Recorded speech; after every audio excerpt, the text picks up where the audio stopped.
Assalamualaikum dear students, welcome to the platform of Nan Academy. I am your host Mohammad Zulqarnain.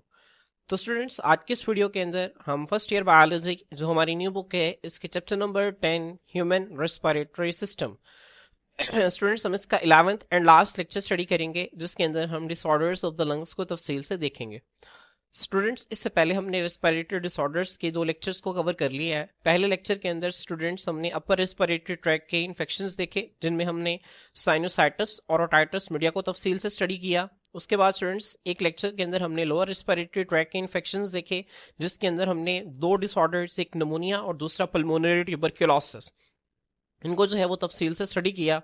Students आज के जो lecture है हमारा ये डिसऑर्डर्स ऑफ द लंग्स के ऊपर है। बच्चों लंग्स के जो हैं वैसे बहुत सारे डिसऑर्डर्स हैं, ठीक है, लेकिन बच्चों इनमें से एक बहुत ही मशहूर डिसऑर्डर जो है, ठीक है, जो एक कॉमन और एक इंपॉर्टेंट डिसऑर्डर है लंग्स का, वो है COPD। बच्चों COPD जो है ये किस चीज का एब्रीविएशन है? C से मुराद है क्रॉनिक, O से मुराद है ऑब्स्ट्रक्टिव, P से मुराद है पल्मोनरी, D से मुराद है डिजीज। तो बच्चों क्रॉनिक ऑब्स्ट्रक्टिव पल्मोनरी डिजीज को शॉर्ट फॉर्म में हम COPD कहते हैं, ठीक है। तो आप लोगों से पेपर के अंदर स्टूडेंट्स ये एब्रीविएशन ही पूछा जाएगा, तो आप लोगों ने इस एब्रीविएशन की फुल फॉर्म जो है उसको याद रखना है, ठीक है। अब बच्चों क्रॉनिक किसे कहते हैं, ऑब्स्ट्रक्टिव किसे कहते हैं, पल्मोनरी किसे कहते हैं और डिजीज किसे कहते हैं, ठीक है। जब हमें इनके अलग अलग मानी समझ में आ जाएंगे तो हमें ये बीमारी काफी हद तक समझ में आ जाएगी। अब स्टूडेंट्स मैंने आप लोगों के लिए जो है ये एक स्लाइड तैयार की है, आप यहाँ पे इसको देख सकते हैं। आपकी बुक के अंदर स्टूडेंट्स ये नहीं लिखा हुआ, लेकिन आप लोग इस टॉपिक को समझने के लिए आप इसको नोट कर सकते हैं। बच्चों मैंने आपको बताया था कि डिजीजेस 2 तरह की होती हैं, एक होती है एक्यूट और एक होती है क्रॉनिक। एक्यूट बच्चों कोई भी ऐसी बीमारी जो कि अचानक से शुरू हो और आर्जी तौर पर हो, थोड़ी देर के लिए रहे बच्चों, इसको हम जो है वो एक्यूट डिजीज कहते हैं। क्रॉनिक बच्चों क्या होता है, ये आहिस्ता आहिस्ता बीमारी शुरू होती है और फिर काफी देर तक रहती है, ठीक है। तो यहाँ पे देखें क्रॉनिक का मतलब है लॉन्ग लास्टिंग, देर तक रहने वाली, नॉट टेम्पोररी, आर्जी नहीं होती, थोड़ी देर के लिए नहीं होती, बल्कि ये तवील अरसे के लिए होती है, ठीक है। अब बच्चों ऑब्स्ट्रक्टिव, ऑब्स्ट्रक्टिव बच्चों ये जो लफ्ज है ये ऑब्स्ट्रक्शन से निकला जिसका मतलब है रुकावट। अब जो ज़हन में रखें, ठीक है, कोई भी एक नाली है बच्चों, अब यहाँ पे ऑब्स्ट्रक्शन कैसे आएगी? यहाँ पे बच्चों ऑब्स्ट्रक्शन जो है वो इस तरह से आ सकती है कि अगर इस नाली के अंदर कोई ब्लॉकेज आ जाए, ठीक है, कोई रुकावट आ जाए तो यहाँ पे जो है वो ऑब्स्ट्रक्शन आ जाएगी। बच्चों दूसरा तरीका ये है कि जो नाली है ये क्या हो जाए बच्चों, तंग हो जाए, ये नैरो हो जाए। जब ये नैरो हो जाएगी तो अब यहाँ पे ऑब्स्ट्रक्शन आ जाएगी, ठीक है। तो बच्चों ऑब्स्ट्रक्टिव से क्या मुराद है, कोई भी ऐसी चीज जो कि ब्लॉक कर दे, बंद कर दे और नैरो या तंग कर दे आप पैसेज एक रास्ते को, ठीक है। तो जो बच्चों जब कोई भी एक रास्ता जब तंग हो जाए या वो ब्लॉक हो जाए तो इससे हम जो है वो ऑब्स्ट्रक्टिव, इसे हम ऑब्स्ट्रक्शन कहते हैं और यहाँ पे इसके लिए जो लफ्ज इस्तेमाल हुआ है वो ऑब्स्ट्रक्टिव है। उसके बाद बच्चों पल्मोनरी मैंने आपको बताया था कि ये लंग्स से मुतालिक होता है और डिजीज आपको बताया हम बीमारी को कहते हैं। तो बच्चों क्रॉनिक ऑब्स्ट्रक्टिव पल्मोनरी डिजीज जो है आखिर इसका क्या मतलब हुआ, ठीक है। तो यहाँ पे देखें बच्चों एक लॉन्ग टर्म लंग डिजीज, देखें क्रॉनिक का मतलब लॉन्ग टर्म, ठीक है। पल्मोनरी डिजीज का क्या मतलब है, ये एक लंग की बीमारी है इन विच जिसमें क्या होता है एयर पैसेजेस आर ब्लॉक्ड और नैरोड। अब देखें वो आपको ऑब्स्ट्रक्टिव के मानी यहाँ पे नजर आ रहे हैं। जो COPD है बच्चों एक तवील अरसा तक रहने वाली लंग की बीमारी है जिसके अंदर जो हवा के रास्ते हैं वो या तो बंद हो जाते हैं या वो तंग हो जाते हैं और इसके नतीजा में होता क्या है, मेकिंग ब्रीथिंग डिफिकल्ट, और वो सांस लेने को जो है वो मुश्किल बना देते हैं, ठीक है। तो बच्चों ये इसका जो है वो लिटरल मीनिंग है, तो आपने इसको जो है वो अच्छी तरह से याद रखना है और इसको समझना है। बच्चों ये जो COPD है मैंने आपको बताया कि लंग्स का जो है वो एक इंपॉर्टेंट डिसऑर्डर है। बच्चों COPD की 2 मेन टाइप्स हैं, आपने इसको याद रखना है। आपकी बुक के अंदर डायरेक्ट ये नहीं लिखा हुआ लेकिन आपको पता होना चाहिए कि COPD की 2 मेन टाइप्स हैं, एक है क्रॉनिक ब्रोंकाइटिस और एक है एम्फीसीमा। क्रॉनिक ब्रोंकाइटिस आपकी बुक के अंदर येलो बॉक्स में लिखा हुआ है और एम्फीसीमा जो है वो उसी के नीचे तफसील से लिखा गया है। तो स्टूडेंट्स आज के इस लेक्चर के अंदर हम दोनों को तफसील से पढ़ेंगे। बच्चों सबसे पहले हम COPD को एज जनरल देखेंगे, उसके बाद बच्चों फिर हम इन दोनों को जो है वो अलग अलग पढ़ेंगे। जब बच्चों आपको COPD याद हो जाएगा तो आप समझें कि आपको क्रॉनिक ब्रोंकाइटिस और एम्फीसीमा दोनों ही आपको याद हो गए हैं, क्योंकि बच्चों इसका सिम्टम्स, कॉजेज और ट्रीटमेंट जो है वो तकरीबन नीचे वाली दोनों में सेम है, ठीक है। तो आपने COPD जब अच्छी तरह से याद कर लेना है तो आपको नीचे वाले 2 भी बहुत आसानी से याद हो जाएंगे। अब बच्चों यहाँ पे देखें मैंने आपको जैसे कि बताया कि COPD जो है इसकी 2 टाइप्स हैं, एक को हम क्रॉनिक ब्रोंकाइटिस कहते हैं और एक को हम एम्फीसीमा कहते हैं। बच्चों इनकी तफसीलात हम आगे पढ़ेंगे, लेकिन मैं आपको यहाँ पे थोड़ा सा बता दूं, मैंने आपको बताया था जिस लफ्ज के एंड पे ITIS आ रही है इसका मतलब होता है इन्फ्लेमेशन, सूजन। तो क्रॉनिक ब्रोंकाइटिस में बच्चों क्या होता है, ब्रोंकाई की जो है वो इन्फ्लेमेशन हो जाती है, यहाँ पे जो ब्रोंकाई हैं उनकी सूजन हो जाती है, ठीक है। अब वो किस तरह से होती है इसको हम क्रॉनिक ब्रोंकाइटिस के अंदर तफसील से देखेंगे। उसके बाद बच्चों जो दूसरी टाइप है सीओपीडी की वो है एम्फीसीमा। एम्फीसीमा में क्या होता है बच्चों, ये जो एल्वोलाई की दीवारें हैं ये टूटना शुरू हो जाती हैं, ठीक है। तो एल्वोलर मेम्ब्रेन्स जो हैं ये ब्रेक डाउन, ये टूटना शुरू हो जाते हैं, ठीक है। तो आपने इन दोनों के हवाले से अभी ये बुनियादी चीजें ज़हन में रखनी है। अब बच्चों आए हम जो है वो बाकायदा बुक की सीओपीडी की डेफिनेशन देखते हैं। बच्चों हमारी बुक के अंदर सीओपीडी की डेफिनेशन क्या है, chronic obstructive pulmonary disease is a chronic inflammatory disease of lungs. बच्चों लंग्स की क्रॉनिक इन्फ्लेमेटरी डिजीज है कौन, सीओपीडी। क्रॉनिक इन्फ्लेमेटरी डिजीज से क्या मुराद है बच्चों, ये एक ऐसी बीमारी है जिसमें लंग्स के अंदर क्रॉनिक इन्फ्लेमेशन होती है। क्रॉनिक इन्फ्लेमेशन से क्या मुराद है बच्चों, मैंने आपको बताया था कि इन्फ्लेमेशन जो है ये हमारी बॉडी का, आप ये समझें कि एक किस्म का प्रोटेक्टिव रिस्पॉन्स है, ठीक है, जरासीम के खिलाफ। जब बाहर से जरासीम हमारे जिस्म के अंदर दाखिल होते हैं तो हमारी जो खून की नालियां हैं बच्चों वो फैल जाती हैं और उनके अंदर से जो हमारी आर्मी है व्हाइट ब्लड सेल्स वो बाहर निकलते हैं और उन जरासीम से लड़ते हैं। जब व्हाइट ब्लड सेल्स बाहर निकलते हैं स्टूडेंट्स, तो वहां पर जो है वो फ्लूइड भी बाहर निकलता है, जिसकी वजह से उस एरिया के अंदर आपको रेडनेस मिलती है, पेन मिलता है, ठीक है। इसके अलावा बच्चों वहां पे आपको हीट मिलती है, आपको जो है वो फीवर हो जाता है। उसके अलावा स्टूडेंट्स वहां पे आपको स्वेलिंग मिलती है और वो जो हिस्सा है वो फंक्शन परफॉर्म नहीं करता, ठीक है। जहां पे आपको ये सारे साइंस मिलते हैं तो आप कहते हैं कि यहाँ पे अब जो है वो इन्फ्लेमेशन हो गई है। और बच्चों क्रॉनिक इन्फ्लेमेशन से क्या मुराद है, क्रॉनिक इन्फ्लेमेशन एक ऐसी इन्फ्लेमेशन है जो कि आहिस्ता आहिस्ता स्टार्ट होती है और फिर काफी देर तक रहती है, ठीक है। तो बच्चों सीओपीडी क्या है, ये लंग्स की इसी तरह की एक क्रॉनिक इन्फ्लेमेटरी डिजीज है, ठीक है। तो आपने माइंड्स को जो है अच्छी तरह से याद रखना है। उसके बाद बच्चों इसके कॉजेज क्या हैं सीओपीडी के। The common causes of COPD are बच्चों क्रॉनिक ऑब्स्ट्रक्टिव पल्मोनरी डिजीज के जो आम कॉजेज हैं वो क्या हैं, ठीक है। टोबाकू स्मोकिंग, तंबाकू नोशी। बच्चों तंबाकू स्मोकिंग किसे कहते हैं, तंबाकू नोशी। तंबाकू नोशी से मुराद ये है कि नशा करना, ठीक है। सिगरेट पीना, ठीक है, आपको पता है सिगरेट के अंदर जो है वो तंबाकू होता है। इसके अलावा हुक्का पीना, हुक्के के अंदर जो है बच्चों वो तंबाकू मौजूद होता है। इसके अलावा और भी नशावर जितनी भी चीजें हैं जिनके अंदर जो है वो तंबाकू का इस्तेमाल होता है, तो स्टूडेंट्स उन तमाम को यूज करना जो है वो टोबाकू स्मोकिंग के अंदर आता है। तो सिगरेट नोशी या तंबाकू नोशी की वजह से सीओपीडी होने के जो है वो बहुत ज्यादा इम्कान हैं, ठीक है। उसके बाद बच्चों यहाँ पे देखें long terms exposure to harmful pollutants. बच्चों पोल्यूटेंट्स किससे कहते हैं, पोल्यूटेंट्स कहते हैं ऐसे केमिकल्स जो कि पोल्यूशन कॉज करते हैं, जो कि आलूदगी फैलाते हैं, उनको हम पोल्यूटेंट्स कहते हैं, ठीक है। हार्मफुल पोल्यूटेंट्स से क्या मुराद है, नुकसानदेह पोल्यूटेंट्स, ठीक है। ऐसी चीजें जो कि आलूदगी फैलाती हैं और वो हमारे लिए नुकसानदेह हैं उनको हम हार्मफुल पोल्यूटेंट्स कहते हैं। और बच्चों हार्मफुल पोल्यूटेंट्स से लॉन्ग टर्म एक्सपोजर हो, लॉन्ग टर्म एक्सपोजर का मतलब है तवील अरसे तक उनसे जो है वो वास्ता पड़ता रहे। अगर किसी भी इंसान का नुकसानदेह पोल्यूटेंट से तवील अरसे तक वास्ता पड़ता रहे तो उसको जो है वो सीओपीडी होने के बहुत ज्यादा चांसेस है। मिसाल के तौर पर बच्चों अगर एक शख्स जो है, ठीक है, वो मुसलसल जो है वो एयर पोल्यूशन के अंदर रह रहा है, ठीक है, तो उसको जो है वो सीओपीडी होने के बहुत ज्यादा चांसेस हैं। अगर एक शख्स जो है वो ऐसी जगह पे काम कर रहा है जहां पे धुआं बहुत ज्यादा है, ठीक है, अब धुएं के अंदर आपको पता है कि कई तरह के नुकसानदेह केमिकल्स होते हैं, तो उसको सीओपीडी होने के जो है वो चांसेस ज्यादा हैं, ठीक है। उसके बाद बच्चों केमिकल फ्यूम्स के साथ भी अगर आप तवील अरसे तक जो है वो आपका वास्ता रहता है तो आपको तब भी सीओपीडी हो सकता है। बच्चों केमिकल फ्यूम्स क्या होते हैं, आपकी बुक में केमिकल फ्यूम्स का नाम लिखा हुआ है, मैंने आपके लिए आगे इसकी डेफिनेशन लिख दी है। केमिकल फ्यूम्स बच्चों ऐसी नुकसानदेह गैसेस होते हैं या बुखारात होते हैं जो कि केमिकल्स से निकलते हैं, खास तौर पर जब उन केमिकल्स को गर्म किया जाता है, जलाया जाता है या फिर मिक्स किया जाता है। अब बच्चों ये इतनी लंबी डेफिनेशन है, अब मैंने आप लोगों के लिए इसकी एक तस्वीर भी रखी हुई है, जब आप इस तस्वीर को देखेंगे तो आपको केमिकल फ्यूम्स की समझ आ जाएगी, ठीक है। आप लोगों ने अक्सर जो है ये लेबोरेटरी के अंदर देखे होंगे बच्चों, ये एक बीकर के अंदर जो है ये केमिकल्स पड़े होते हैं और इनके अंदर से आप ये देखते हैं कि यहाँ से जो है ये वेपर्स या धुआं निकल रहा होता है। तो बच्चों असल में आपको ये जो वेपर्स निकलते हुए नजर आ रहे हैं ना बच्चों, दीज आर केमिकल फ्यूम्स, ठीक है। तो बच्चों अगर आप जो है वो इन केमिकल फ्यूम्स के साथ देर तक, ठीक है, आपका एक्सपोजर रहता है तो सीओपीडी होने के जो है वो बहुत ज्यादा चांसेस हैं, ठीक है। तो आपने इन पॉइंट्स को जो है वो अच्छी तरह से याद रखना है। उसके बाद बच्चों इसके एक और बहुत इंपॉर्टेंट कॉज क्या है, ठीक है बच्चों, वो है a small percentage genetic predisposition protein alpha 1 antitrypsin deficiency can also develop COPD even without smoking or significant exposure to pollutants। बच्चों वो कहते हैं कि वो तमाम लोग, ठीक है, जो कि तंबाकू नोशी नहीं करते, सिगरेट नहीं पीते, ठीक है, और सिग्निफिकेंट एक्सपोजर टू पोल्यूटेंट्स और जिनका नुकसानदेह जो केमिकल्स हैं जो कि आलूदगी फैलाते हैं उनसे कोई खातिर ख्वाह जो है वो वास्ता भी नहीं है और उन लोगों को बच्चों सीओपीडी हो गया है, ठीक है। तो उसकी जो एक बड़ी वजह है वो क्या है बच्चों, वो एक प्रोटीन की कमी है। वो प्रोटीन कौन सी है? उस प्रोटीन का नाम है प्रोटीन अल्फा 1 एंटीट्रिप्सिन। बच्चों इस टी से क्या मुराद है?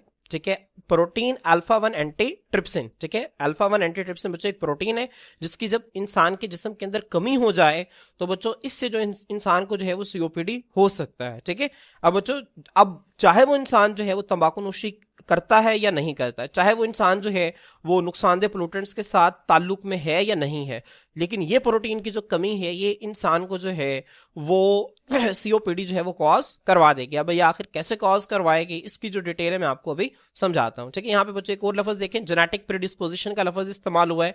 जेनेटिक प्रीडिस्पोजिशन क्या होता है मैं आपको इसको भी जो है वो तफसील से समझाता हूँ। वो जो सबसे पहले जो है वो जेनेटिक प्रीडिस्पोजिशन को देखते हैं। जो जेनेटिक लफ्ज जो है ये जीन्स के साथ मुंसलिक है और प्रीडिस्पोजिशन कहते हैं बच्चों किसी चीज के होने की कुदरती सलाहियत। प्रीडिस्पोजिशन का क्या मतलब होता है? किसी चीज के होने की कुदरती सलाहियत। अब बच्चों जेनेटिक प्रीडिस्पोजिशन से क्या मुराद है? बच्चों जेनेटिक प्रीडिस्पोजिशन से मुराद ये है कि एक इंसान के अंदर किसी बीमारी के उभरने की जो कुदरती सलाहियत होती है, ठीक है, उसे हम जेनेटिक प्रीडिस्पोजिशन कहते हैं। और बच्चों ये जो कुदरती सलाहियत है इंसान के अंदर ये जीन्स के जरिए आती है। और जीन्स एक इंसान के अंदर कहां से आते हैं? उनके पेरेंट्स से आते हैं। ठीक है, तो यहां पे देखें बच्चों जेनेटिक प्रीडिस्पोजिशन क्या होता है? ये कुदरती सलाहियत है इनहेरिटेड फ्रॉम पेरेंट्स जो कि वालदैन से जो है वो वरासत में मिलती है। That makes a person more likely to develop disease, जो कि एक इंसान के अंदर बीमारी परवान चढ़ने की या बीमारी बनने की जो बच्चों इम्कानात हैं उसको ज्यादा कर देते हैं। ठीक है, अब बच्चों यहां पे होता क्या है कि वो बच्चों डीएनए जिसने ये प्रोटीन बनानी है, ठीक है, कौन सी प्रोटीन? एएटी। एएटी बच्चों से क्या मुराद है?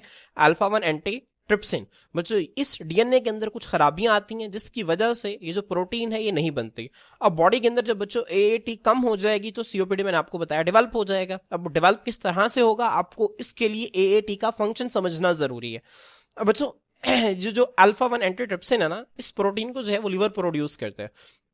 और बच्चों इसका काम क्या है? इसका काम यह है कि इन्होंने लंग्स की हिफाजत करनी है। लंग्स की ये प्रोटीन जो है ये लंग्स की मुहाफिज है। अब लंग्स की हिफाजत ये किस तरह से करती है, आइए इस चीज को समझते हैं। अब बच्चों मैंने आपको बताया कि ये जो सीओपीडी है इसके अंदर जो है वो लंग्स की क्रॉनिक इन्फ्लेमेशन होती है। और इन्फ्लेमेशन में मैंने आपको बताया कि जो हमारे व्हाइट ब्लड सेल्स हैं वो हमारी खून की नालियों से निकलकर बाहर आते हैं और जरासीम से लड़ते हैं। अब बच्चों जब हमारे व्हाइट ब्लड सेल्स जरासीम के साथ लड़ रहे होते हैं तो उस दौरान वो खास इंजाइम्स रिलीज करते हैं। और वो जो इंजाइम्स हैं स्टूडेंट्स वो क्या करते हैं? ठीक है, वो बैक्टीरिया पर जो है वो अटैक करते हैं और उनको जो है वो मार देते हैं। ठीक है, अब बच्चों वो जो इंजाइम्स हैं जो कि बैक्टीरिया को मारते हैं बच्चों, वो इंजाइम्स साथ ही साथ हमारे जो एल्वुलाई हैं इनकी दीवारों को भी डैमेज कर सकते हैं। हमारे एल्वुलाई की दीवारों को भी डैमेज कर सकते हैं। तो बच्चों उन इंजाइम्स के असर से एल्वुलाई को बचाने के लिए हमारा जो लिवर है बच्चों ये एक प्रोटीन बनाता है जिसको हम अल्फा 1 एंटीट्रिप्सिन का नाम देते हैं।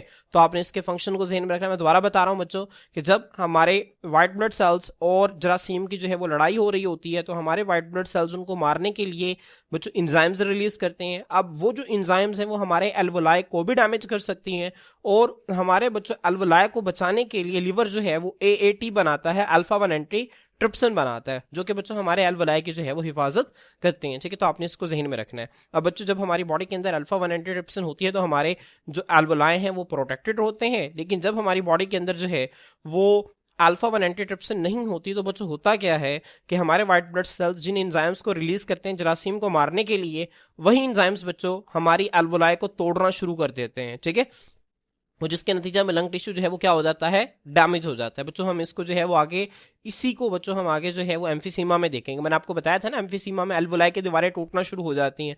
तो एम्फीसीमा की एक वजह ये भी है कि जब इंसान की बॉडी के अंदर अल्फा 1 एंटीट्रिप्सिन नहीं होगा तो बच्चों उसकी जो एल्वुलाई की दीवारें हैं वो ब्रेक डाउन होना स्टार्ट हो जाएंगे। ठीक है, तो आपने इस पॉइंट को जो है वो ज़हन में रखना है। तो स्टूडेंट्स अब मैं उम्मीद करता हूं कि आप लोगों को जो है वो इसके सीओपीडी के कॉजेज बहुत अच्छी तरह से याद हो गए होंगे।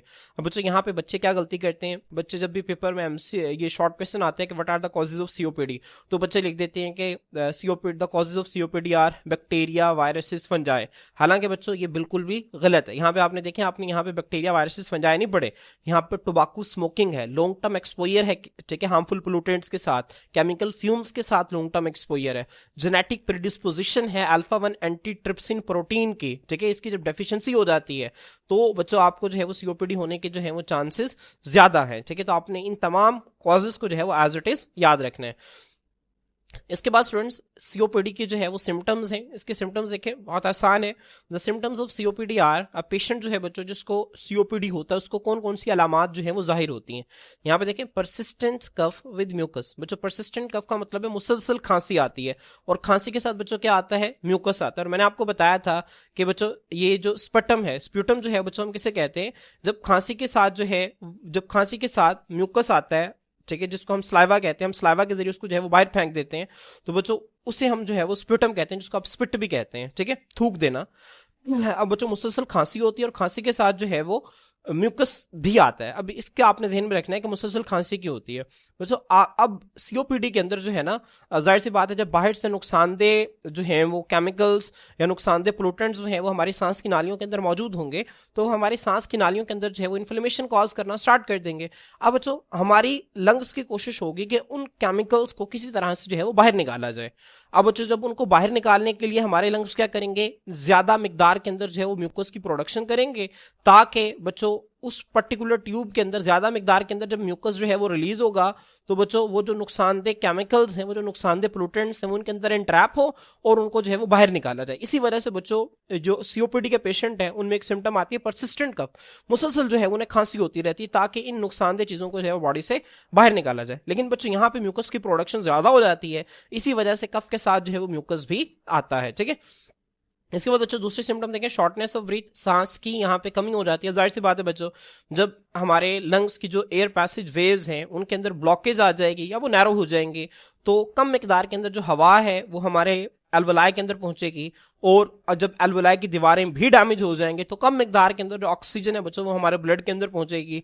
तो जाहिर सी बात है बच्चों, जब बॉडी के अंदर जो है ऑक्सीजन की कमी होगी तो आपका जो बॉडी सिस्टम है, ठीक है, वो आपको ऐसा फील करवाएगा जैसे आपको जो है वो सांस की कमी हो रही है, ठीक है। तो इस तरह से शॉर्टनेस ऑफ ब्रीथ आपको फील होती है। विजिंग, बच्चों विजिंग कहते हैं खरखराहट की आवाज को। जब आपकी जो है सीओपीडी के पेशेंट्स के अंदर स्टूडेंट्स यहाँ पे जब एयर पैसेज वेज जो है वो तंग होती हैं, तो जब हवा इनसे गुजरती है तो यहाँ से एक विस्लिंग साउंड जो है वो प्रोड्यूस होती है। इसके अलावा बच्चों यहाँ पे चेस्ट टाइटनेस, सीने में जो है वो तंगी महसूस होती है, फटीग, थकावट। जाहिर सी बात है बच्चों, जब सीओपीडी के पेशेंट्स के अंदर जो बॉडी के अंदर जो है वो ऑक्सीजन का लेवल कम हो जाएगा, जब ऑक्सीजन का लेवल कम होगा तो मसल्स को बच्चों उस मिकदार के अंदर ऑक्सीजन नहीं मिलेगी जो कि उनको मिलनी चाहिए, जिसकी नतीजा में मसल्स के अंदर बच्चों फैटिग हो सकती है, थकावट हो सकती है। और बच्चों यहाँ पे देखें फ्रीक्वेंट रेस्पिरेटरी ट्रैक इन्फेक्शंस, बार बार वक्फे वक्फे से जो है वो सांस की नाली के इन्फेक्शन जो है वो हो सकते हैं, ठीक है। तो बच्चों ये इसके सिम्टम्स है, आपने इनको अच्छी तरह से याद रखने। इसके बाद बच्चों इसका ट्रीटमेंट है, यहाँ पे देखें सीओपीडी इज इनक्योरेबल, बहुत इंपॉर्टेंट है बच्चों। सीओपीडी जो है ये नाकाबिले इलाज है। अगर किसी शख्स को जो है वो क्रॉनिक ऑब्स्ट्रक्टिव पल्मोनरी डिजीज हो जाती है तो उसका मुकम्मल ट्रीटमेंट जो है वो पॉसिबल नहीं है। लेकिन हम इस केस में क्या कहते हैं स्टूडेंट्स, ये जो मेडिकल प्रोफेशनल्स हैं वो इस केस के अंदर जो सिम्टम्स हैं उसको कंट्रोल करते हैं और इस बीमारी को मजीद फैलने से या इनको मजीद एडवांस्ड कॉम्प्लिकेटेड स्टेजेस में जाने से रोकते हैं, ठीक है। तो यहाँ पे देखें सीओपीडी इज इनक्योरेबल, ये नाकाबिल इलाज है, but by minimising exposure to smoke. लेकिन बच्चों जो स्मोक के साथ जो एक्सपोजर है, स्मोक के साथ जो ताल्लुक है उसको कम करके, पोल्यूटेंट्स के साथ जो वास्ता है, जो ताल्लुक है उनको कम करके, एंड केमिकल्स और केमिकल्स के साथ ताल्लुक को कम करके, this disease can slow it's progression. Progression कहते हैं तरक्की करने को, ठीक है, फैलने को। ये जो बीमारी है ये अपने फैलाव को जो है वो क्या कर सकती है, कम कर सकती है। अब जाहिर सी बात है अगर किसी शख्स को स्मोकिंग की वजह से हुआ है तो उसको कहा जाएगा कि आप जो है वो स्मोकिंग कम करें। अगर किसी शख्स को जो है वो पोल्यूटेंट्स की वजह से हुआ है, पोल्यूटेड माहौल के अंदर रहने की वजह से सीओपीडी हुआ है, तो उससे कहा जाएगा कि आप पोल्यूटेंट्स के साथ जो है वो कम एक्सपोज हों, पोल्यूटेंट्स के साथ जो है अपना एक्सपोजर जो है उसको कम करें। अगर किसी शख्स को केमिकल फ्यूम्स की वजह से हुआ है सीओपीडी, तो उसको कहा जाएगा कि आप इनके साथ जो है वो अपने एक्सपोजर को कम करें, ठीक है। तो इस तरह से जो बीमारी है इसकी प्रोग्रेशन जो है, इसका जो फैलाव है वो जो है वो सुस्त हो जाता है। और इसके अलावा दूसरी थेरापीज जो हैं सीओपीडी के अंदर जो दी जाती हैं वो कौन कौन सी हैं, यहाँ पे देखें ब्रोंको डायलेटर्स। बच्चों मैंने आपको बताया कि यहाँ पे होता क्या है कि जब बाहर से नुकसानदेह केमिकल्स जो हैं, पोल्यूटेंट्स हमारी सांस की नाली के अंदर आते हैं, तो बच्चों यहाँ पे जो है वो इन्फ्लेमेशन होती है। इन्फ्लेमेशन के नतीजा में बच्चों यहाँ पे एक तो ज्यादा म्यूकस की प्रोडक्शन होती है, ओवर म्यूकस प्रोडक्शन होती है, ठीक है। अब बच्चों जिसकी वजह से जो रास्ता है हवा के गुजरने का ये तंग हो जाता है, ठीक है। अब बच्चों इस केस में हम क्या करते हैं, हम इनहेलर्स के जरिए, जो आपको नजर आ रहे हैं इसे इनहेलर कहते हैं, बच्चों इस इनहेलर के जरिए ऐसे केमिकल्स को जो है वो इनटेक करते हैं जो कि हमारे ये जो आपको नजर आ रहे हैं ब्रोंकाई, इनकी दीवारों के अंदर बच्चों जो स्मूथ मसल्स उनको रिलैक्स करते हैं। जैसे बच्चों स्मूथ मसल रिलैक्स होते हैं तो ब्रोंकाई की दीवारें बच्चों क्या हो जाती हैं, फैल जाती हैं, डायलेट हो जाती हैं, ठीक है। आप यहाँ पे देखें बच्चों एक ट्यूब थी, इसके अंदर जो है वो यहाँ पे ज्यादा म्यूकस की प्रोडक्शन हुई थी, जिसकी वजह से स्टूडेंट्स यहाँ पे जो है वो हवा के गुजरने के लिए रास्ता बहुत कम था। लेकिन बच्चों जब आपने ब्रोंको डायलेटर लिया, अब देखिए नाम से जाहिर है, ब्रोंको मतलब ब्रोंकाई, डायलेटर मतलब फैलाने वाले, ब्रोंकाई को फैलाने वाले। अब बच्चों जब यहाँ पे आपने ब्रोंको डायलेटर्स लिए तो हवा के गुजरने का जो रास्ता है वो ज्यादा हो गया, ठीक है। तो ब्रोंको डायलेटर्स बच्चों यहाँ पे इस्तेमाल किए जा सकते हैं। इसके अलावा बच्चों इनहेल्ड कॉर्टिकोस्टेरॉइड्स, बच्चों ज़हन में रखें, कॉर्टिकोस्टेरॉइड जो है जिस तरह एंटीबायोटिक जो है वो दवाइयों की कैटेगरी है, एनाल्जेसिक्स एक दवाइयों की कैटेगरी है, इसी तरह कॉर्टिकोस्टेरॉइड जो है ये भी मेडिसिन की कैटेगरी है। आप जब आगे मेडिकल साइंसेस के अंदर जाएंगे तो आप इनकी जो है वो तफसीलात भी पढ़ेंगे। बच्चों मैं आपको इसको जो है वो बता देता हूँ, कॉर्टिकोस्टेरॉइड जो है मैं आपको इसका सिर्फ मैकेनिज्म ऑफ एक्शन बता देता हूँ, ये काम किस तरह से करता है। कॉर्टिकोस्टेरॉइड बच्चों जो है इन्हें आप ये समझें कि ये आपके जिस्म के अंदर जब जाते हैं तो आपके वाइट ब्लड सेल्स की जो जरासीम के खिलाफ लड़ने की सलाहियत है उसको कम कर देते हैं। अब बच्चों यहाँ पे ज़हन में रखें, अब ये हमारे लिए मददगार कैसे हैं सीओपीडी के अंदर। अब बच्चों सीओपीडी के अंदर हो रही है क्रॉनिक इन्फ्लेमेशन लंग्स के अंदर। अब क्रॉनिक इन्फ्लेमेशन में बच्चों क्या हो रहा है, हमारे जो व्हाइट ब्लड सेल्स हैं वो हमारी खून की नालियों से निकलकर बाहर जा रहे हैं, और बच्चों बाहर जा रहे हैं और जरासीम से वो लड़ रहे हैं, ठीक है। जरासीम से लड़ रहे हैं, नहीं तो जो पोल्यूटेंट्स हैं बच्चों उनको जो है वो बॉडी से बाहर निकालने की कोशिश कर रहे हैं, उनको खत्म करने की कोशिश कर रहे हैं। अब जब बच्चों हम कॉर्टिकोस्टेरॉइड्स जो हैं इनको इनहेल कर लेते हैं, इनको ले लेते हैं सांस के जरिए, तो अब ये जो है ये हमारे व्हाइट ब्लड सेल्स को यहाँ से बाहर नहीं जाने देते, हमारे व्हाइट ब्लड सेल्स के यहाँ से बाहर निकलने को जो है वो रोक देते हैं। जब व्हाइट ब्लड सेल्स बाहर जाएंगे ही नहीं तो यहाँ पे इन्फ्लेमेशन भी नहीं होगी, जब इन्फ्लेमेशन ही नहीं होगी तो आपको सीओपीडी भी नहीं होगा, ठीक है। तो यहाँ बच्चों इनहेल्ड कॉर्टिकोस्टेरॉइड्स क्या करते हैं, आपकी बॉडी का जो इम्यून सिस्टम है बच्चों इसको जो है वो दबा देते हैं, इसकी जो एक्टिविटी है उसको सप्रेस कर देते हैं, ठीक है। तो इस तरह से आप क्रॉनिक इन्फ्लेमेशन से बच जाते हैं और आपको जो है वो सीओपीडी की जो प्रोग्रेशन है वो भी कम हो जाती है। उसके बाद बच्चों जो दूसरी एक और थेरेपी है वो है पल्मोनरी रिहैबिलिटेशन, ठीक है। पल्मोनरी रिहैबिलिटेशन से स्टूडेंट्स क्या मुराद है, यहाँ पे देखें मैंने आप लोगों के लिए जो है उसकी एक स्लाइड रखी हुई है। पल्मोनरी बच्चों मैंने आपको बताया था ये लंग्स के मुतालिक है, रिहैबिलिटेशन कहते हैं बहाली को। पल्मोनरी रिहैबिलिटेशन से क्या मुराद है बच्चों, फेफड़ों की बहाली, लंग्स की बहाली। अब चूंकि बच्चों सीओपीडी के अंदर जो है वो लंग्स बहुत बुरी तरह से डैमेज होते हैं, बहुत बुरी तरह से मुतासिर होते हैं, तो अब इस केस में हम एक प्रोग्राम के तहत लंग्स को दोबारा से बहाल करते हैं।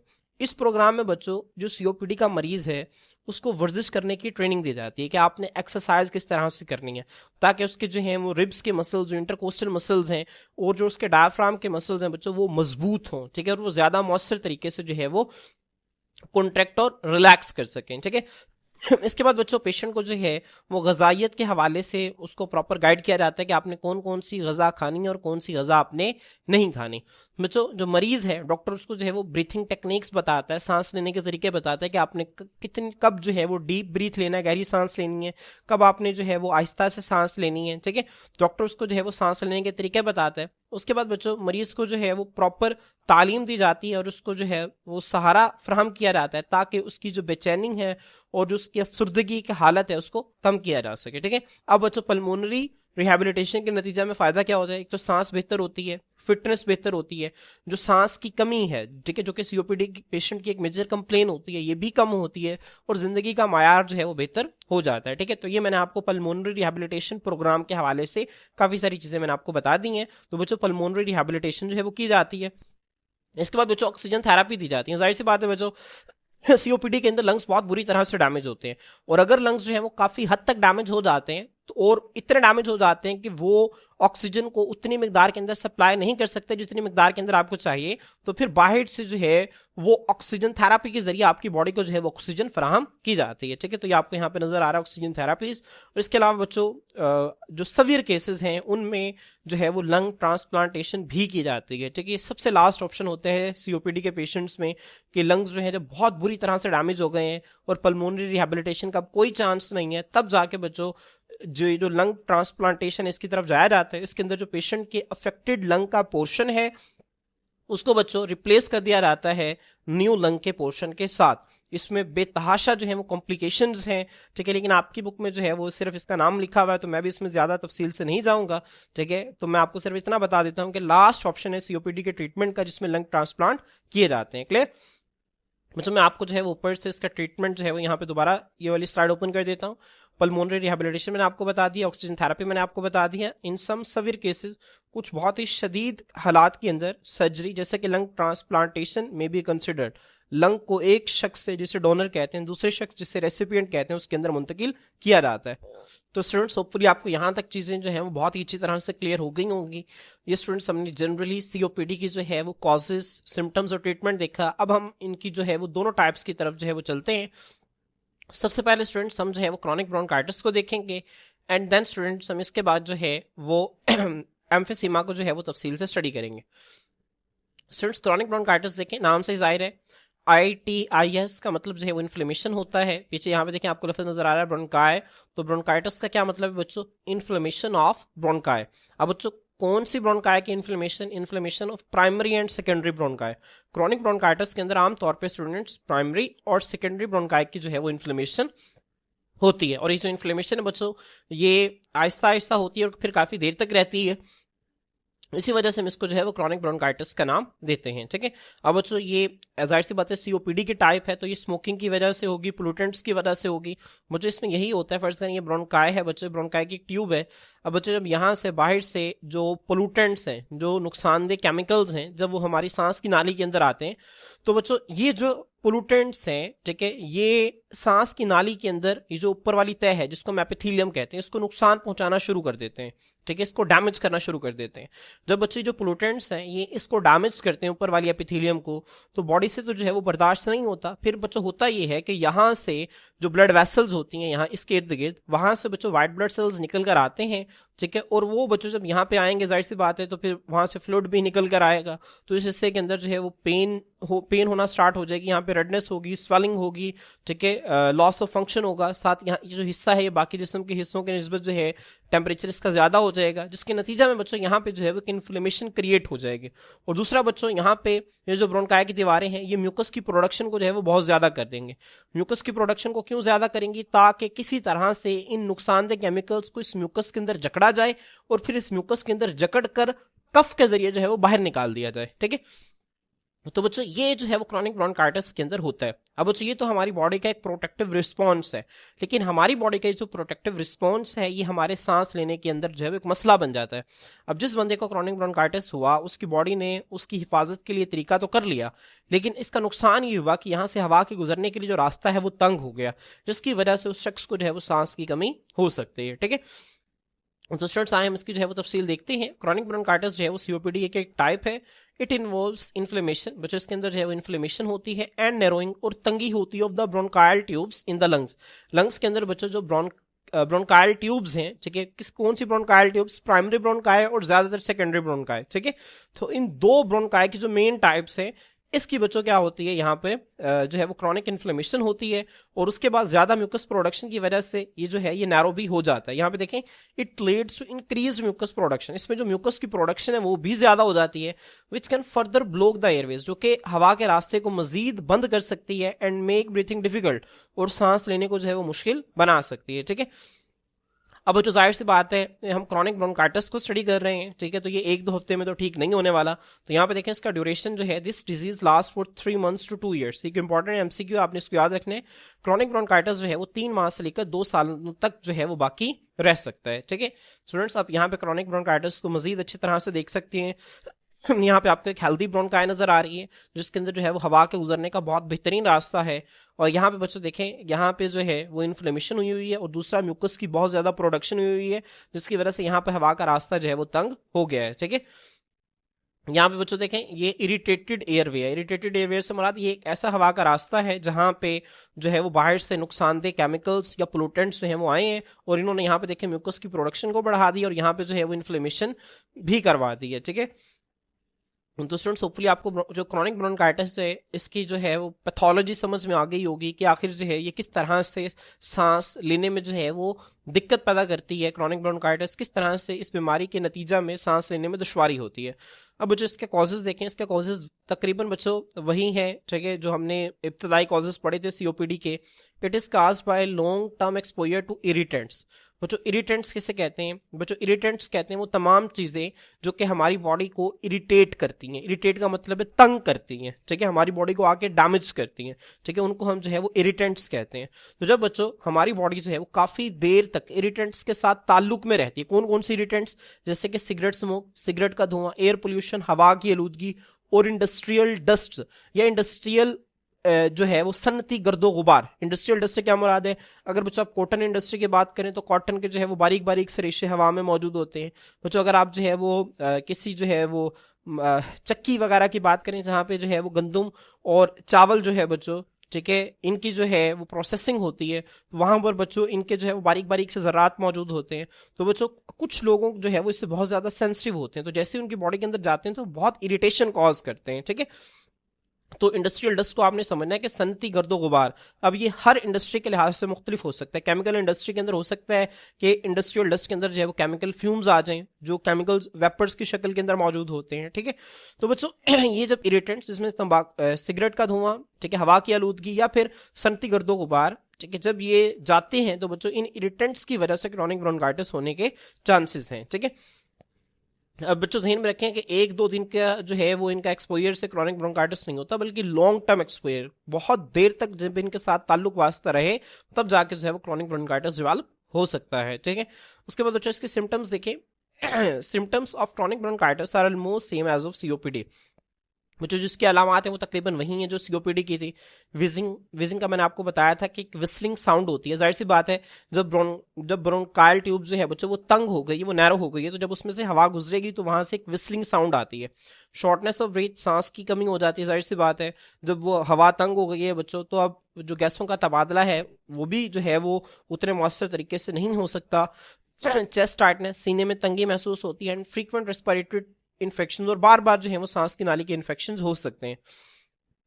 इसके बाद बच्चों इसका ट्रीटमेंट भी वही है जो हमने पहले पढ़ा। Chronic bronchitis can be manage by quitting smoking. बहुत इंपॉर्टेंट है बच्चों, आपने इसको याद रखना है कि तंबाकू नोशी को छोड़कर, क्विट का मतलब होता है छोड़ देना, तंबाकू नोशी को छोड़कर जो है वो क्रॉनिक ब्रोंकाइटिस को मैनेज कर सकते हैं। दूसरे ट्रीटमेंट्स कौन कौन से हैं? ब्रोंको डायलेटर्स, जिसमें आप ब्रोंकाई की दीवारों को डायलेट कर देते हैं। डायलेट कैसे करते हैं? आपको पता है ब्रोंकाई की दीवारों के अंदर जो है वो कार्टिलेज के साथ साथ जो है वो स्मूथ मसल्स मौजूद होते हैं। तो बच्चों अब होता क्या है कि आप उन स्मूथ मसल्स को जो है जब वो रिलैक्स करवा देते हैं तो वो जो ट्यूब है वो डायलेट हो जाती है। फर्ज करेंगे बच्चों ये एक कॉन्स्ट्रिक्टेड ट्यूब थी, तो जब आपने ब्रोंको डायलेटर्स लिए तो अब ये ट्यूब क्या कर जाएगी? डायलेट कर जाएगी। पल्मोनरी रिहैबिलिटेशन मैंने आपको समझा दिया, और कुछ केसेस के अंदर हम ऑक्सीजन थेरेपी देती है। ऑक्सीजन थेरेपी क्या होती है भी मैंने आपको सीओपीडी के अंदर बता दिया है। ठीक है, इसके बाद बच्चों ये जो एम्फीसीमा है, ठीक है, असल में हमारा थर्ड डिसऑर्डर है, लेकिन ये असल में जो है सीओपीडी की जो है वो दूसरी टाइप है। ठीक है, एम्फीसीमा के अंदर बच्चों मैंने आपको बताया था कि यहाँ पे एल्वोलाई की दीवारों की जो है वो तबाही होती है, डिस्ट्रक्शन होती है। तो बहुत इंपॉर्टेंट एमसीक्यू आता है कि emphysema is the destruction of walls of, ठीक है, नीचे उसने ऑप्शंस दिए होते हैं, तो आपका ऑप्शन जो है वो होगा एल्वोलाई। एम्फीसीमा के अंदर एल्वोलाई की दीवारों की जो है वो तोड़फोड़ होती है। ठीक है, यहाँ पे देखें students, emphysema is a type of COPD. Emphysema जो है वो सीओपीडी की किस्म है। In emphysema the inner walls of alveoli are damage, causing them to eventually rupture. ठीक है, यहाँ पे देखें बच्चों, ये आपको नजर आ रही है नॉर्मल एल्वोलाई हैं। ठीक है, ये छोटे छोटे से आपको जो हवा की थैलियां नजर आ रही हैं नॉर्मल एल्वोलाई हैं। लेकिन बच्चों होता क्या है कि यहाँ पे जो आपको एल्वोलाई की दीवारें नजर आ रही हैं, ठीक है बच्चों, ये सबसे पहले डैमेज होती हैं। ठीक है। डैमेज से मुराद ये कि इनको नुकसान होता है, नुकसान होने के बाद बच्चों ठीक है रप्चर हो जाती हैं, फट जाती हैं, खत्म हो जाती हैं, ठीक है। अब इसके नतीजा में होता क्या है कि अल्वोलाई के अंदर जो सरफेस एरिया है वो कम हो जाता है। सरफेस एरिया कम होने से क्या मुराद है, मुझे यहाँ पे देखें, पहले जो गैशियस एक्सचेंज था वो इस अल्वोलाई में से भी हो रहा था, इस अल्वोलाई से भी हो रहा था, यहाँ से भी हो रहा था, यहाँ से भी हो रहा था, ठीक है। तो काफी सारे बच्चों यहाँ पे अल्वोलाई मौजूद थे जिनसे जो है वो गैशियस एक्सचेंज हो रहा था। लेकिन बच्चों अगर आप अब देखें, ठीक है, तो अब जो है वो सिर्फ इस हिस्से से जो है वो गैसों का तबादला हो रहा है, ठीक है। पहले बच्चों अगर आप जो है वो इन तमाम को मिलाकर जो है फर्ज करें आप एक लाइन बनाए तो बहुत बड़ी लाइन बनती है, लेकिन अगर आप सिर्फ इसको जो है वो ड्रॉ करें तो छोटी लाइन बनती है, ठीक है। मैं सिर्फ आपको बच्चों मिसाल दे रहा हूँ, ठीक है। मैं आपको इसको एक और मिसाल से समझा देता हूँ। बच्चों फर्ज करें कि आपने जो है वो एक रस्सी को इस तरह से जो है वो लपेटा हुआ है, ठीक है, और बच्चों आपने एक रस्सी को इस तरह से लपेटा हुआ है। अब मुझे बताएं कि सरफेस एरिया इसका ज्यादा है कि इसका ज्यादा है। अब बच्चों ये रस्सी सीधी है, लेकिन जब बच्चों आप इस रस्सी को सीधा करेंगे तो इसकी लंबाई जो है वो काफी ज्यादा हो जाएगी, ठीक है। दोनों की लेंथ बच्चों सेम है, लेकिन इसका एरिया जो है वो नीचे वाले की निस्बत ज्यादा है। इसी तरह बच्चों जब यहाँ पे अल्वोलाई की दीवारें जो है वो बाकायदा सलामत रहती हैं तो यहाँ पे अल्वोलाई का सरफेस एरिया भी ज्यादा होता है। सरफेस एरिया ज्यादा होने से होता ही है कि गैसों का तबादला बहुत मौसर तरीके से होता है। लेकिन नीचे जब बच्चों अल्वोलाई की दीवारें डैमेज हो जाती हैं, रप्चर हो जाती हैं, तो सरफेस एरिया जो है वो कम हो जाता है, जिसकी वजह से गैसों का तबादला जो है उस पर भी असर पड़ता है, ठीक है। तो एम्फीसीमा बच्चों सीओपीडी के किस्म है। एम्फीसीमा के अंदर अल्वोलाई की जो अंदर वाली दीवारें हैं उन्हें नुकसान होता है और हत्ता के बच्चों वो रप्चर हो जाती हैं, वो फट जाती हैं। This creates one larger air space instead of many small once. बच्चों अब ये क्या करता है, ये बहुत सारी छोटी छोटी हवा की थैलियों की बजाय एक बहुत बड़ी हवा की थैली जो है इसको जन्म दे देता है, इसको क्रिएट कर देता है, ठीक है। And reduces the surface area available for gas exchange, और गैसों के तबादले के लिए जो सरफेस एरिया दस्तयाब है उसको कम कर देता है। तो बच्चों अब मैं उम्मीद करता हूं कि आपको इसकी समझ आ गई होगी कि एम्फीसीमा के अंदर अल्वोलाई की जो छोटी छोटी आपको थैलियां नजर आ रही हैं, इनकी दीवारों की जो है वो डिस्ट्रक्शन होती है, ठीक है, डैमेज होते हैं, उसके बाद ये फट जाती हैं, रप्चर हो जाती हैं। उसके बाद बच्चों क्या होता है कि अल्वोलाई की छोटी छोटी दीवारों की जगह एक बड़ी जो है वो थैली बन जाती है, और ये जो है बच्चों ये गैसों के तबादले के लिए जो सरफेस एरिया है उसको भी कम कर देती है, ठीक है। तो स्टूडेंट्स होपफुली आपको एम्फीसीमा जो है इसकी डेफिनेशन बहुत ही अच्छी तरह से क्लियर हो गई होगी। इसके बाद बच्चों इसके कॉजेज हैं, ठीक है। यहाँ पे देखें जो प्राइमरी कॉज है एम्फीसीमा का वो स्मोकिंग है। बहुत इंपॉर्टेंट एमसीक्यू, एम्फीसीमा का प्राइमरी कॉज क्या है, स्मोकिंग है। It can also be cause by long term exposure. बच्चों ये हो सकता है तवील अरसे तक ताल्लुक रहने से, तवील अरसे तक जो है वो आपका अगर वास्ता पड़े किसके साथ, एयर पोल्यूशन, हवा की आलूदगी के साथ, डस्ट, गर्दो गुबार के साथ, और केमिकल फ्यूम्स या केमिकल से निकलने वाले वेपर्स के साथ, ठीक है। अगर आपका जो है वो तवील अरसे तक वास्ता रहे तो इससे जो है वो अल्वोलाई की दीवारें जो है वो डैमेज और रप्चर हो सकती हैं, ठीक है, और आपको एम्फीसीमा हो सकता है। उसके बाद बच्चों एम्फीसीमा जो है ये disease can also be caused by genetic deficiency of a protein called alpha 1 antitrypsin. बच्चों इसे हम एएटी भी कहते हैं, मैंने आपको बताया था। अल्फा 1 एंटीट्रिप्सिन जो है बच्चों अगर इसकी जीनियाती तौर पर कमी हो तो इसकी वजह से भी एम्फीसीमा बीमारी हो सकती है। उसकी वजह से क्यों होती है मैं आपको शुरू में बता चुका हूं, ठीक है। इसके बाद बच्चों इसकी अलामात देखें, तकरीबन वही है जो हमने सीओपीडी की अलामात पढ़ी थी। शॉर्टनेस ऑफ ब्रीथ, सांस में जो है वो कमी आती है, खांसी, विजिंग, विस्लिंग साउंड, ठीक है। विजिंग जो है वो खरखराहट को कहते हैं, कि जब आप सांस लेते हैं तो बच्चों एक सीटी नुमा आवाज आती है। फटीग, थकावट, चेस्ट टाइटनेस, सीने में तंगी होती है। इनकी वजूहात, अब इन अलामात के पीछे वजूहात क्या हैं बच्चों, मैंने आपको जब सीओपीडी की अलामात पढ़ाई थी वहां पे मैंने आपको समझा दिया था। उसके बाद बच्चों इसका इलाज क्या है एम्फीसीमा का। Quitting smoking is the most important step in managing emphysema. Emphysema को बच्चों मैनेज करने में तंबाकू नोशी को छोड़ देना जो है वो बहुत ही अहम मरहला है। As continued smoking can speed up the progression of the disease, क्योंकि बच्चों मुसलसल तंबाकू नोशी करना बीमारी के फैलाव को जो है, इस बीमारी के फैलाव की रफ्तार को बढ़ा देता है।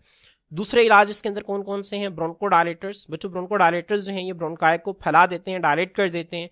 इनहेल्ड स्टेरॉइड्स, ठीक है। अब बच्चों पहले लफ्ज इस्तेमाल हुआ था कोर्टिकोस्टेरॉइड्स, अब यहाँ पे लफ्ज इस्तेमाल हुआ है स्टेरॉइड्स, ठीक है। तो आपने इसको ध्यान में रखना है। असल में स्टेरॉइड्स की बच्चों जो है वो काफी सारी कैटेगरीज हैं, जिसमें से एक कैटेगरी जो है वो कोर्टिकोस्टेरॉइड है, ठीक है। तो यहाँ पे बच्चों स्टेरॉइड्स इस्तेमाल हो रहा है तो आपने परेशान नहीं होना। ये मेडिसिन की जो है वो कैटेगरी है जो कि वही काम करती है जो कि कोर्टिकोस्टेरॉइड्स करते हैं। ये हमारी बॉडी के अंदर जो है वो इन्फ्लेमेशन को जो है वो कम करती है। इन्फ्लेमेशन को कम कैसे करती है, हमारे व्हाइट ब्लड सेल्स की जो एक्टिविटी है उसको ये सप्रेस कर देती है, उसको ये दबा देती है, कम कर देती है, जिसके नतीजा में इन्फ्लेमेशन कम होती है। ऑक्सीजन थेरेपी बच्चों और पल्मोनरी रिहैबिलिटेशन में आपको समझा चुका हूँ। तो स्टूडेंट्स होपफुली एमपीसीमा की आपको बहुत ही अच्छी अंडरस्टैंडिंग हो गई होगी। तो यहाँ पे स्टूडेंट्स हमारा इस चैप्टर का लास्ट लेक्चर कंक्लूड होता है। इंशाल्लाह नेक्स्ट लेक्चर के अंदर हम इस चैप्टर की एक्सरसाइज के साथ आपकी खिदमत में हाजिर होते हैं। आज के लिए इतना ही। अल्लाह हाफिज।